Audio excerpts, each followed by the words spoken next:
রূপ আর মোহের মাঝে আটকে থাকা একটা গোটা জেনারেশনের প্রেম, ভালোবাসতে গিয়ে ভালো থাকতে ভুলে যাওয়া প্রজন্মের কাছে ভালোবাসার সংজ্ঞা যেমন বদলে গেছে, তেমনি বদলে গেছে চাওয়া পাওয়ার হিসেবটাও।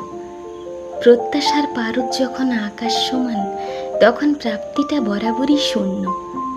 প্রত্যাশা আর প্রাপ্তির গড় মিলে হারিয়ে যাচ্ছে ভালো থাকা, আর অধরাই রয়ে যাচ্ছে সত্যিকারের ভালোবাসা।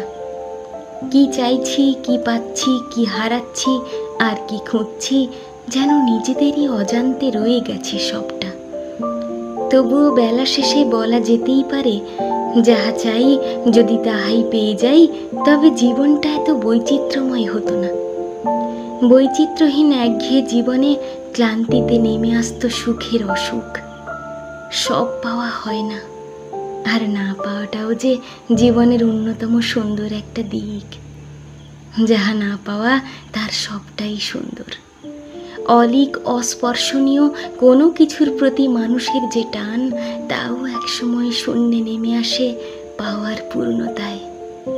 গভীর প্রেম বরাবরই না পাওয়া, ইতিহাস হয়তো তাই বলে।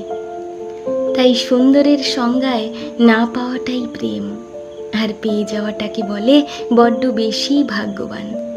আর শেষ পর্যন্ত একসাথে ভালো থাকতে পারাটাই ভালোবাসা। ভালো থাকুন নিজেদের গল্পে, ভালোবাসুন জীবনের সকল অপূর্ণতাকে। হয়তো সুখ নামক আরাধ্য অনুভূতিটাকে পেয়েও যেতে পারেন জরাজীর্ণ জীবনে। তবে সুখের পেছনে নিরন্তর না ছুটে দুঃখকে লালন করতে শিখুন। দুঃখকে যে ভালোবাসতে পেরেছে, সেই পৃথিবীর সবচেয়ে সুখী মানুষ।